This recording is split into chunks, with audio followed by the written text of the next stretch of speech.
오늘 우리에게 주시는 하나님의 말씀은 에스더서 5장 9절부터 14절에 있는 말씀 함께 교독하겠습니다. 그날 하만이 마음이 기뻐 즐거이 나오더니 모르드게가 대궐 문에 있어 일어나지도 아니하고 몸을 움직이지도 아니하는 것을 보고 매우 노하나 장로집에 돌아가서 사람을 보내어 그의 친구들과 그의 아내 세레스를 청하여 자기의 큰 영광과 자녀가 많은 것과 왕이 자기를 들어 왕의 모든 지방관이나 신하들보다 높인 것을 다 말하고 또 하나님께 왕 에스더가 그 베푼 잔치에 왕과 함께 오기를 허락받은 자는 나밖에 없소서. 내일도 왕과 함께 청함을 받았느니라.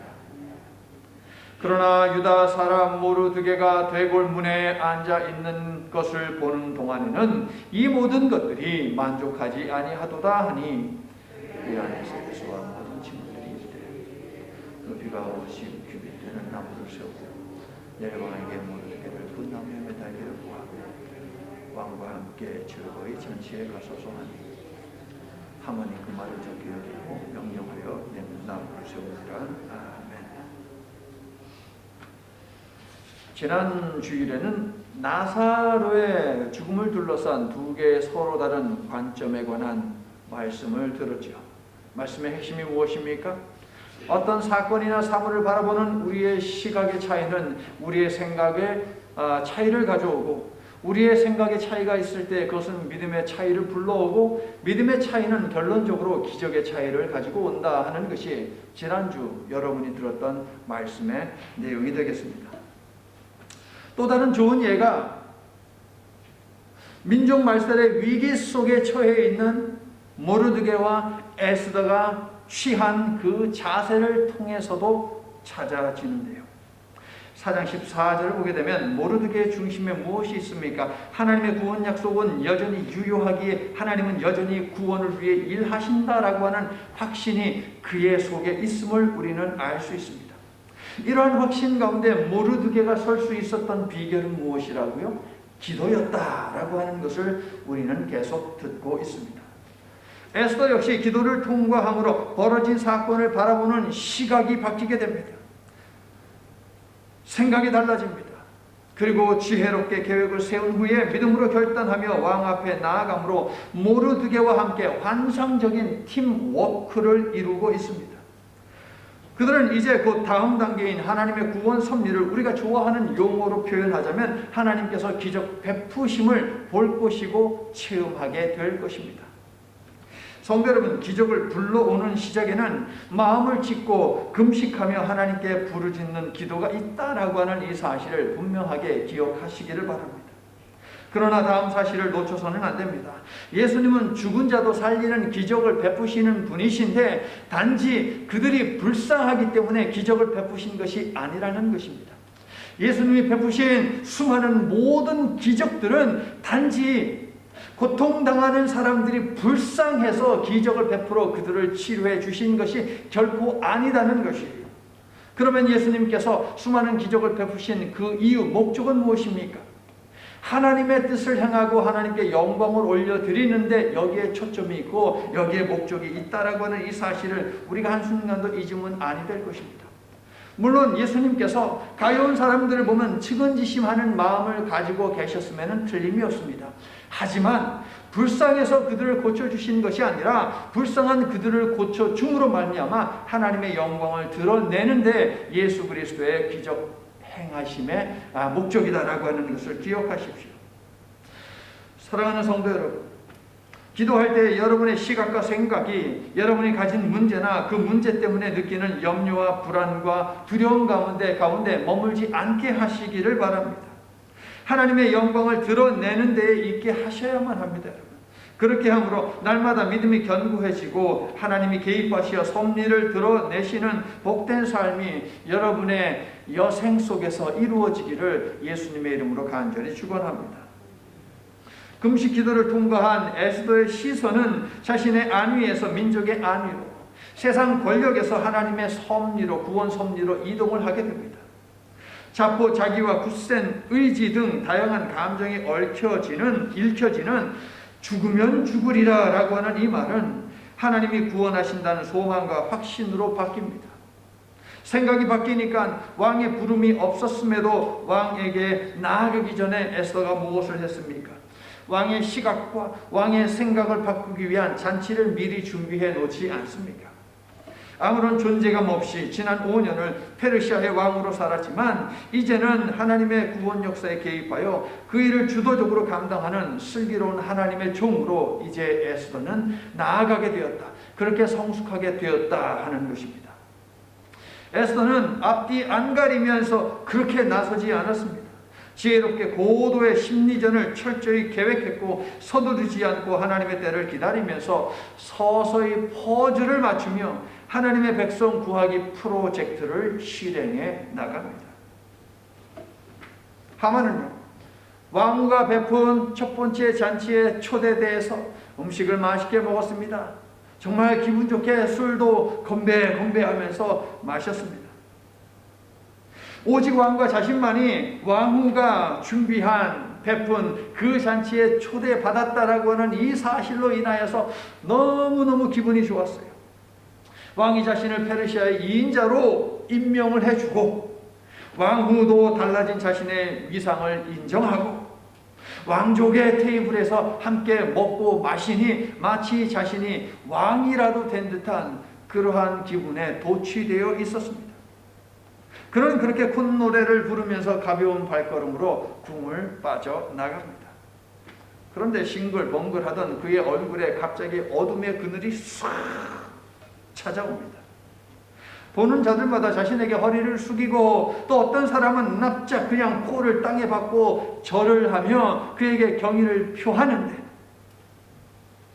저기 앉은 자리에서 일어나지도 않고 아무런 제스처도 하지 않는 인간이 하나 저기 딱 앉아있는 거예요. 꼴보기 싫은 인간이 하나. 그게 누구예요? 모르드게. 구약을 아람어로 번역을 한 성경을 탈금 성경이라고 하는데 그 탈금 성경에는 모르드게가 우 하면서 야유를 보냈다라고 그렇게 그런 내용을 갖다가 담기도 합니다. 하만은 당장이라도 칼을 끄집어내서 혹은 옆에 있는 군사에게 명령해서 저놈을 당장 쳐 죽여라 라고 말하고 싶지만 하만에게는 사형을 집행할 권한이 없습니다. 하만은요, 그래 내가 네 놈을 당장 죽여주마 라고 이를 악물고 집으로 돌아갑니다. 자, 집에 돌아온 하만은요, 아내와 친구들을 불러놓고 신나게 먼저 자랑을 했습니다. 11절 그가 쏟아내놓는 자랑거리들을 보십시오. 하만은 먼저 자기가 존귀한 사람인 것을 자랑하고 이어서 자손을 많이 둔 것을 자랑하고 또 이어서 왕이 자기를 모든 신하들보다 높였다 하는 것을 자랑을 하죠. 그리고 이어서 12절을 보니까 숨겨놓았던 정말 너무나 말하고 싶어서 입이 근질근질했던 최고의 자랑을 이야기하죠. 뭡니까? 왕후 에스더가 베푼 잔치에 오직 왕과 자기만 초대받아 참석했다라고 하면서 우쭐대지 않습니까? 6장 8절을 건너뛰어서 여러분 보시면 하만이 왕에게 제안하는 것들이 있습니다. 왕복을 제안합니다. 왕의 옷을 제안합니다. 왕이 타는 말을 제안합니다. 그리고 왕관도 제안합니다. 이게 뭡니까? 세계 전부 다. 왜 이것을 얘기하는 겁니까? 지가 이거 전부 다 누릴 거라고 생각했거든요. 아하, 왕이 되고자 하는 야심이 하만에게 있었구나라고 하는 것을 우리는 여기서 찾아볼 수 있는 것이죠. 하만은요, 왕과 베푼 잔치에 2번이나 초대된 일로 그들을 위한 잔치라는 왕후의 말을 듣고 자신을 왕과 동급으로 생각하고도 남을 사람입니다. 어리석은 하만은 왕후가 유대인인 것과 자신을 죽이려고 이를 꾸미고 있다는 것을 전혀 알지 못하죠. 이는 다음날 에스더가 펼칠 계획이 성공할 확률이 아주 높다라고 하는 것을 시사하고 있습니다. 옛날 프랑스에 어떤 돈 많은 부유한 귀족이 살고 있었습니다. 많은 소작농들을 두고요, 논과 밭을 갈게 하고 거기다 씨를 뿌리고 많은 수확을 거두게 했습니다. 그러면 좀 공평하게 나누어야 되잖아요. 어떻게든 쥐어짜 가지고 더 많은 것을 아주 그냥 얻어가려고 이것을 착취라고 이야기하죠. 그렇게 아주 몸부림을 치던 자입니다. 그렇게 해서 얻은 그 돈, 쌓은 돈, 이거 어떻게 하겠습니까? 보관하는데 뭐 스페이스가 특별히 있어야 될 것 아닙니까? 그래서 사람들이 잘 가지 않는 곳에다가 밀실을 하나 딱 만들어 놓고 거기에다가 온갖 귀중한 보화를 갖다가 다 쌓아 놓았습니다. 이 사람의 유일한 취미가 있습니다. 모두 잠든 밤 홀로 거기에 가서 문 따고 들어가서 신나게 돈을 노래 부르면서 세는 것. 이게 이 사람의 유일한 취미였어요. 그런데 이 밀실은요, 아주 독특하게 만들어졌습니다. 자, 이중으로 되어 있는 이 밀실인데요, 열쇠가 없으면 당연히 들어가지 못하고요. 안에서도 문을 열고 이렇게 와야 됩니다. 그리고 얼마나 두꺼운 철로 이렇게 만들어 놨으면 빛 한 줄기 새 나가지 않고 또 들어오지도 않는 그런 밀실이었습니다. 안에서 아무리 영하라! 라고 소리를 질러도 밖에서는 들을 수 없어요. 그렇게 아주 어마어마한 밀실을 만들어냈습니다. 그날 밤, 이 부유한 귀족이 또 돈을 셀 생각을 하면서 콧노래를 부르면서 아주 야심한 밤에 밀실을 찾았습니다. 문을 열고 또 문을 열고 들어갑니다. 신나게 돈을 세면서 돈을 막 부려가면서 너무 기분이 좋았습니다. 자, 이제 집에 가서 자야지 하고 딱 나오려고 하는데 열쇠가 없는 거예요. 앞에서 문을 딱 열고 들어올 때 돈을 보면서, 금을 보면서 거기에 완전히 빠져가지고서 열쇠를 갖다가 그만 옆에다 놓고 이 사람이 들어온 거예요. 아무리 문을 두들겨도 들을 수가 있습니까? 소리를 지른다고 들을 수 있습니까? 지가 그렇게 만들어 놨잖아요. 가족들이 보니까 귀족이 보이지 않습니다. 어디 갔지? 아무리 수소문을 하고 찾아봐도 귀족이 보이지 않습니다. 관가에다가 신고를 했습니다. 우리 귀족 나리가 보이지 않습니다. 근데 아무리 사방팔방 찾아봐도 없는 거예요, 이 귀족이. 그래서 가족들이 이렇게 생각했습니다. 사람들에게 인심을 잃고 사람들이 이 귀족을 미워하기 때문에 누군가 앙심을 품고 이 귀족을 죽인 다음에 시신을 갖다가 유기한 것이다 라고 그렇게 사건이 종결이 되었습니다. 그러고서 수개월의 시간이 지났습니다. 밀실의 그 잠금 장치를 만들어진 노인이 있었습니다. 그 노인의 귀에 이 백작이 귀족이 실종이 됐다, 아마도 누군가 죽인 것 같다라고 하는 소문이 들렸습니다. 수개월이 지난 다음에 노인은 생각을 했어요. 혹시 그 밀실에 들어가 있는 거 아닌가? 라고 이렇게 생각을 했어요. 그래가지고 이 노인이 이 귀족의 가족들에게 이야기합니다. 이만저만해서 당신네 귀족이 저쪽에다가 밀실을 하나 만들어 놓고 내가 그 잠금 장치를 하는데 도움을 준 사람이요, 거기 있을지 모르니까 한번 가봅시다. 가족들을 대동하고서 거기에 갔습니다.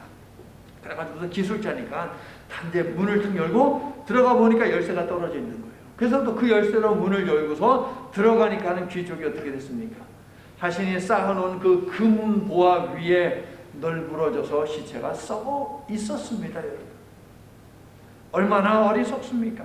그런데요, 하만은 이 귀족보다 더 비참한 죽음을 맞이하게 될 것입니다. 아내와 친구들에게 먼저 자랑거리를 막 늘어놓지 않았습니까? 하만의 표정이 갑자기 어두워집니다. 그리고 불만 섞인 분노를 폭발시킵니다. 기분 좋게 먹고 마시고 궁궐을 나왔는데 재수없게도 누가 굵은 베옷을, 죽음을 상징하는 굵은 베옷을 입고서 징징 짜고 있더라.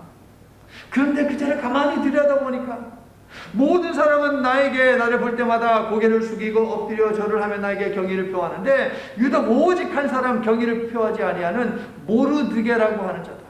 그자 때문에 안에서 먹은 좋은 음식들 완전히 얹혔다니까 기분이 너무너무 나빴어 라고 이렇게 말을 합니다. 하만은 자신을 무시하고 능멸하는 그를 견딜 수 없다면서 씩씩거렸습니다. 성도 여러분, 하만은 방금 전까지 자신의 막대한 부와 최고의 지위와 많은 자녀와 막강한 권세와 높은 명성이 왕에 견줄만 하다라고 하면서 자랑하지 않았습니까? 그러나 모르드게 한 사람 때문에 그 모든 자랑거리들이 무의미한 것이 되어버렸다라고 말합니다. 13절을 읽어주세요. 시작. 그러나 유다 사람 모르드게가 대궐문에 앉은 것을 보는 동안에는 이 모든 것이 만족하지 아니하더라. 정말 미련한 사람 아닙니까? 하만은요, 아하수에로 왕처럼 자신의 감정을 다스리는 법을 모릅니다. 오히려 감정의 지배를 받으며 사는 자이지요. 그렇다면 여러분은 어떻습니까? 모르드게 한 사람만 없으면 하만은 정말 행복했을까요? 여러분에게 정말 그거 하나 있으면 여러분은 행복하겠습니까? 결코 아닙니다. 만족함을 모르고 욕심을 내기 시작하면 욕심에는 끝이 없다는 것을 저와 여러분은 이런저런 경험을 통해서 또 수많은 사람들을 통해서 보아왔기 때문에 너무나도 잘 알고 있습니다. 자, 이러한 하만의 상태와 관계에서 두 가지만 짚어드릴게요.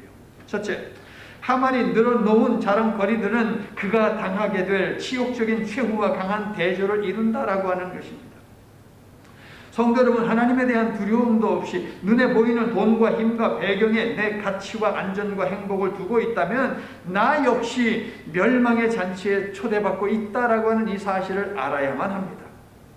그러므로 오늘 예배를 드린 후에, 아니 예배 중에 여러분은 어디에 가치를 두고 사는지 한번 점검해 보시기를 바랍니다. 유한한 세상의 것에만 가치를 두고 삽니까? 아니면 영원한 가치가 있는 하나님의 것들의 가치를 두고 살고 있습니까?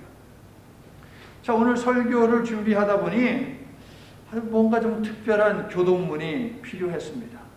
그래가지고 교동문을 하나 전도서에서 끌어와가지고 만들어서 여러분과 함께 나누었는데요. 전통적으로 전도서는 솔로몬의 작품으로 여겨지니 모든 것을 다 가져보고 누려본 솔로몬이 세상이 추구하는 모든 것은 결국 헛되다라고 하는 가르침을 주고 있습니다. 이런 가르침을 주면서 솔로몬이 하는 이야기는 뭡니까? 너무 늦기 전에 조금이라도 빨리 창조주 하나님을 기억하라 라고 촉구하지 않습니까? 여기에 우리는 귀를 기울일 수 있어야 합니다. 에휴, 솔로몬은 다 가져봤으니까 그럼 배부른 소리 하지요 라고 이렇게 회의적으로 생각하지 마시고 회의적인 말을 하지 마시기를 바랍니다. 우리 모두가 맞이할 죽음의 순간을 진솔하게 생각을 해본다면 이런 회의적인 말 나오지 않습니다. 그때가 되면 아무것도 가지지 못합니다. 가지고 가지 못합니다. 다 내려놓고 가야 합니다. 만일 여러분이 짊어지고 있는, 추구하고 있는 그 모든 것들을 죽음 이후에 심판때에 가지고 있다 가정을 하더라도 여러분이 가지고 있는 그것 가지고 여러분의 심판을 바꿀 수 없습니다. 결정된 하나님의 심판을 바꿀 수 없다는 말씀입니다. 주 예수보다도 귀한 것은 없네. 이것이 여러분의 고백입니까? 아닙니까? 세상에도 가치 있는 것들, 주 예수보다도 더 가치 있는 것들이 있다는 것이 여러분의 고백입니까, 여러분? 뭐예요, 여러분? 이따가 예배 후에 찬송가 부를 때에 여러분의 믿음을 가지고 고백을 해보시길 바랍니다. 자, 두 번째로 하만은 만족을 모르는 교만, 끝없는 명예욕, 모든 것을 손아귀에 다 넣고 굴복시키려는 요구든 인간의 죄성을 그대로 다 드러내고 있어요. 모르드게는 4장 1절에서 보인 모습 그대로 죄를 뒤집어 쓰고 굵은 베옷을 입고 대궐문에 앉아 통곡하며 금식을 이어갔을 것이 틀림없습니다. 모르드게가 하만에게 딱히 무슨 말을 했다라고 하는 그런 보도도 성경에는 없습니다. 그저 앉아 있었을 뿐인데 하만은 모르드게라는 존재 자체 때문에 불편했던 것입니다. 자신이 가진 999가지보다 가지지 못한 한 가지, 그것도 아주 사소한 한 가지에 초점을 맞추느라 가진 것에 대해서, 가진 모든 것에 대해서 감사할 줄 모르는 인간이 바로 모르드게였습니다. 하만이었습니다. 그 한 가지 때문에 하만은 마음을 미움과 증오와 분노로 채우니 치명적인 문제가 아닐 수 없지요. 여러분은 어떻습니까? 가지고 있는 많은 것들에 감사하며 사십니까? 아니면 가지고 있지 않은 몇 되지 않은 정말 사소한 것들 때문에 늘 그냥 종종걸음하면서 불평불만을 입에 달고 삽니까? 무릇 성도는 하나님께서 주신 복에 초점을 맞추며 사는 존재입니까, 여러분? 아멘? 항상 기뻐하고 범사에 감사하고 기쁨과 감사를 잃어버리지 않도록 그러므로 쉬지 말고 기도하며 사시기를 예수님의 이름으로 축원합니다. 하만의 말을 들은 그의 아내 세레스가 아이디어를 하나 내죠. 여러분, 잠언에는 두 종류의 여인이 있는 것을 아십니까? 지혜로 의인화시킨 현숙한 여인이 있고요, 창녀로 의인화시킨 미련함이라고 하는 것이 있습니다. 그러니까 음료가 있고 현숙한 여인, 이 두 부류의 여인이 있는 것인데, 지혜에는 생명의 샘이 있고요, 에스더가 바로 지혜를 가진 현숙한 여인입니다. 미련함의 상징인 음녀는 언제나 멸망과 죽음을 안겨주는데, 하만의 아내 세레스가 바로 이 음녀 미련함에 해당합니다. 하만에게 죽음을 안겨주는 어리석은 계획을 제안한 것은 아내 세레스였고, 하만의 친구들은 세레스의 제안에 동조하며 그렇게 해, 좋은 생각이네 라고 하면서 하만을 부추겼습니다. 세레스와 하만의 친구들은 50규빗 높이의 나무에, 그러니까 약 23m, 7층 건물 정도 생각하시면 돼요. 7층 건물이나 되는 그렇게 높은 나무를 세워서 거기에 모르드게를 매달자라는 것을 제안을 했죠. 이처럼 23m나 되는 7층 건물의 높은 나무는 무엇을 상징합니까? 하만의 교만이 얼마나 높았는지를 보여주고 있는 것입니다. 하만에게 대적하면 누구든 이렇게 될 수 있다며 본때를 보여주라고 설치를 하게 한 것이 이 장대이죠. 전무후무한 높이의 처형틀은 하만의 자존심이 얼마나 높은지를 보여주는데, 성도 여러분, 하나님이 가장 싫어하는 죄가 무엇입니까? 바로 교만입니다. 그래서 교만한 자의 목은 언제나 하나님이 그냥 부러뜨려 버리거든요. 여러분, 분명하게 우리가 기억을 해야 합니다. 여러분이 아시다시피 이 처형틀에 누가 매달립니까? 모르드게 1번, 하만 2번. 손가락으로 보여줘 보세요. 누가 매달려 죽어요? 모르드게 1번, 하만 2번. 몇 번이에요? 마스크를 써서 여러분이 뭐라고 하는지 안 보여. 그래서 손가락으로 보여달라고요, 여러분. 하만이 죽게 되죠. 잠언서 17장 3절 말씀 여러분 한번 들어보세요. 악을 행하는 자는 사악한 입술이 하는 말을 잘 듣고, 거짓말을 하는 자는 악한 혀가 하는 말에 귀를 기울이느니라. 영락없이 하만입니다. 하만의 마음속에는 악함과 거짓이 있으니 세레스와 친구들이 제안하는 사악한 일에 기쁨으로 동조하는 것은 지극히 당연한 일입니다. 자, 유유상종이라 하여 끼리끼리 모이는 법인데, 인사하지 않는다고 죽이려고 하는 자나, 모르드게를 알지도 못하면서 그를 끔찍하게 처형시키라라고 부추기는 자들이나, 다 도끼인 객기인 다 거기에요, 여러분. 이 시대에 여러분 장대에 매달려서 죽일 때 어떻게 죽였는지 아십니까? 장대 끝을 빼촉하게 해가지고 거기서 항문을 뚫어버려요. 그렇게 해서 사람을 매달려서 죽였어요. 그렇게 아주 무자비하게 죽이라고 지금 부추기고 있는 것이지요. 성도 여러분, 여러분에게 지혜가 있어서 어리석은 자들과 악한 자들을 분별하고 그들을 멀리할 수 있기를 바랍니다. 나아가서 지혜로운 좋은 조언자가 되어서 생명을 살리는 삶을 위해 여러분도 헌신하시기를 예수님의 이름으로 축원합니다. 5장 1절부터 8절은요, 에스더에 의해서 사건이 전개되고요, 이어지는 9절부터 14절은 세레스에 의해서 사건이 전개됩니다. 아하수에로와 하만을 비롯한 신하들은 왕후 와스디를 폐위한 다음에 어떤 법을 갖다 만들었습니까? 가정은 마땅히 남자가 다스려야 한다. 여자들은 가정에서 큰 소리 하면 안 된다 라고 하는 그런 법을 만들었습니다. 남성 상위 시대를 법제화시켰다고요. 하지만 이런 조서가 너무나도 무색하지요. 5장의 전반부는 누구에 의해서 지금 모든 일이 주도되고 있어요? 여자인 에스더, 아내인 에스더. 9절부터 14절은요, 아내인 세레스에 의해서 모든 일이 지금 주도가 되고 있다니까요. 조서에 도장을 찍은 절대 권력자 아하수에로의 행동은 에스더에 의해서 조종당하고 있다. 지난 시간에 배웠죠. 오늘 본문에서는요, 제국의 제2인자 권력 서열 넘버 2 하만 역시 세레스에 의해 조종되면서 조소에 어긋나는 일을 앞장서서 하고 있더라 하는 것입니다. 모든 일이 남자보다 열등한 존재로 취급당하던 여자들에 의해서 주도되고 있다고 해요, 여러분. 1장에서 그렇게 난리 법석을 떨면서 방백들의 조언이 글로 작성되고 전국에 전달된 왕의 조서가 아무 의미가 없는 거예요. 아무런 효력을 발휘하지 못하고 있다라고 하는 것을 이 사건을 통해서 보여지는 것이죠. 하나님은 남자와 여자를 만드실 때 공평하게 만드셨습니다. 남자가 위고 여자가 아래고, 혹은 여자가 위고 남자가 아래고, 그런 건 없습니다. 남자와 여자를 공평하게 하나님은 만드셨어요.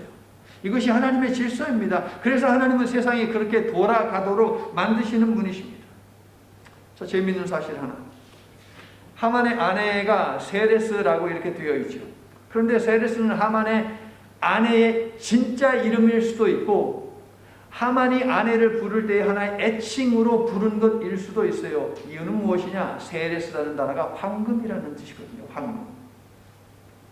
골칫거리 왕 아하수에로에게 상상을 초월하는 막대한 뇌물을 먹여서 끝내 자신의 소원을 관철시킨 경험이 있는 이 하만, 물질에 의해 조종받는 자이기 때문에 아내조차도, 배우자조차도 사랑이 아닌 물질주의적인 가치관에 의해서 선택했다라고 하는 것을 보여주는 한 대목입니다. 그러니까 하만에게 최고는 무엇이다? 돈이 최고다. 아하수에로에게도 역시 돈이 최고다. 가치가 다른 것이죠. 자, 에스더와 세레스 이 두 여인이 한 일은 완전히 다릅니다. 당연하죠. 현숙한 여인과 음녀가 하는 일이 같을 수 없죠. 비슷할 수 없습니다. 정반대가 될 수밖에 없어요. 에스더는 자신의 생명을 걸고 미약한 동족의 구출을 도모했지만 세레스는요, 무고한 무죄한 충신의 살인을 아무렇지 않게 꾀하고 있습니다. 모르드게와 에스더는요, 바울과 바나바처럼 환상의 팀워크를 발휘하여 고난의 때에 온 유대인으로 하여금 금식하며 기도하게 하여 구원받도록 인도합니다. 그런데 하만과 베레스는 어떻습니까? 그들도 환상의 커플 팀을 이루었지만 아합과 이세벨처럼 죄 짓는 일에 한 마음과 한 뜻이 되었습니다. 이런 경우는 환상의 커플이 아니라 뭐라고 불러야 할까요? 환장한 커플이다 라고 이렇게 불러야 하지 않겠습니까? 죽으려고 환장한 거죠. 자고로 유유상종이라 했습니다. 여러분과 여러분의 배우자는, 여러분의 가족은 죄 짓는 일에 환상의 팀워크를 보이면 결코 아니 됩니다. 브리스길라와 아굴라 부부처럼, 그 가족처럼 하나님의 구원 사역을 위한 환상의 팀워크를 보이는 여러분의 결혼생활, 여러분의 가정생활이 될 수 있기를 예수님의 이름으로 축원합니다. 자, 오늘 본문뿐만 아니라 6장 5절을 6장 4절을 보아도 하만 역시 아하수에로 왕과 마찬가지로 아주 충동적이고 즉흥적이다라고 하는 것을 알 수 있어요. 오늘 본문 14절에서 세레스와 하만의 친구들은 왕을 언제 찾아가라고 이야기합니까? 아이디어를 알려준 다음에 내일 날이 밝으면 왕을 찾아가라 라고 그렇게 이야기했습니다. 내일 왕을 찾아가서 모르드게를 처형하는 것에 대해 말하고 허락을 받아서 그것을 실행해라 라는 것이 그들의 제안이었죠. 하지만 하만은요, 이들의 말이 끝나기가 무섭게 그 밤에 자신의 종들을 시켜서 7층 높이나 되는 그 아주 그냥 길다란 높은 장대를 준비하게 했습니다. 그리고 야심한 시간임에도 불구하고 왕에게 나아갑니다. 자신한테 불경한 태도를 보인 모르드게를 단 하루도, 단 한 시간도 볼 수 없다라고 하는 그런 마음이죠. 물론 왕후가 초대한 두 번째 잔치에 좀 더 홀가분하게, 좀 더 기쁜 마음으로 참여하기 위해서 모르드게를 처단하고 그렇게 가고자 한 마음도 그에게는 분명히 있었을 것입니다. 혹은 왕후가 베푼 잔치에서 너무나 좋아가지고 주거니 받거니 신나게 마셨고 집에 와서 아내와 친구들 불러놓고 자랑하면서 거기서 신나게 마시다 보니까 술에 취해가지고 술 취한 김에 왕에게 갔을 수도 있습니다. 자, 여러분, 야심한 시간임에도 불구하고 궁궐로 향하고 있는 이 모습은 무엇을 시사합니까? 왕과 하만 사이에 밀착된 관계를 보여주고 있습니다. 왕의 허락 없이 왕에게 나아가면 죽임을 당하는 것이 페르시아의 법이라고 했습니다. 그런데 왕과 하만은 그런 관계를 법을 넘어서는 그런 관계 속에 있다는 거죠. 하만이 왕의 허락을 받는 일에 또한 자신이 있었다라고 하는 것을 보여주기도 합니다. 또 왕이 얼마나 쉽게 신하들에 의해 조종당하는지도 여실히 보여주는 것이 야심한 시각, 왕도 잠자리에 들 그 시간에 하만이 왕을 찾아가는 그 이야기를 통해서 우리가 읽을 수 있습니다. 에스더는 왕의 부름이 없이 왕에게 나아가는 것을 주저했는데 하만은 전혀 주저하지 않았습니다. 에스더는 둘 사이가 아주 가깝다는 것을 알기 때문에 지난주에 살펴본 바와 같이 아주 신중하게 고도의 심리전을 준비하고 펼치면서 아하수에로 왕의 마음을 헤집고 들어갔고요. 말할 듯 말하지 않는, 이거 밀당이라고 한다고 여러분 알려드렸죠. 말할 듯 말하지 않는, 그렇게 하면서 아하수에로의 애간장을 끓게 하여 먼저 둘 사이에 밀착된 관계에 금가게 하는 그 일을 에스더는 했습니다. 자, 4절과 8절에 에스더의 초대가 있죠. 에스더는 왕과 하만을 자신이 준비한 잔치에 초대했습니다. 한국어 성경에는 4절에 왕을 위하여라고 그렇게 되어 있는데 그렇게 번역함으로 전략적으로 접근하는 에스더의 모습을 부각시키고 있습니다. 그러나 히브리 성경에는 왕이라는 단어가 없습니다. 왕을 위하여가 아니고 히브리 성경에 따르면 그를 위하여라고 되어 있어요. 이 또한 에스더가 발휘한 고도의 심리전임을 잘 보여줍니다. 에스더는요 4절에서 아하수에로에게 왕을 위한 잔치 혹은 당신을 위한 잔치라고 말하지 않았습니다. 그를 위한 잔치라고 말했습니다. 그렇게 말함으로 듣는 사람에 따라 왕을 위한 잔치로 들을 수도 있고 혹은 하만을 위한 잔치로 들릴 수도 있게 만들었다는 거예요. 그렇게 함으로 아하수에로 왕에게 불편한 마음을 생각을 집어넣은 것이죠. 굉장히 똑똑하게 치밀하게 접근하면서 지금 단어 하나하나 지금 얘기하고 있는 것이죠. 워킹했어요. 이 전략이 잘 먹혔습니다. 그래서 아하수에로가요 듣자마자 그 다음 절을 넣으면 당장 하만을 궁으로 불러들여라 라고 이렇게 명령을 내리거든요. 그러니까 의심이 요 속에 싹 들어오는 거예요. 도대체 왜 하만을 오도록 했을까? 라고 하는 이 질문에 대해서 답을 찾기 위해서 당장 하만을 불러들이라고 했죠. 찜찜한 마음 때문에 얼른 확인하고 싶었던 것입니다. 에스더의 의도대로 일이 진행됩니다. 왕좌에 대한 욕심이 있는 하만이 이 말을 들었다면 아마도 에스더가 말한 그를 위하여, 그러니까 그를 위한 잔치는 나 하만을 위한 잔치라고 하는구나 라고 그렇게 생각했을 것입니다. 단 몇 시간을 참지 못하고 왕을 만나라고 한 하만은 자신이 설치한 그 전대 미문의 높은 처형틀에 자신이 매달려 죽게 될 것을 알지 못합니다. 그러므로 어두운 밤 왕을 향해 달려가고 있는 하만의 발걸음은 에스더의 치밀한 전략과 차분한 접근이 성공을 향해 달려가고 있다라고 하는 것을 선명하게 보여주고요. 유대인들을 구원하기 위한 구원의 서광이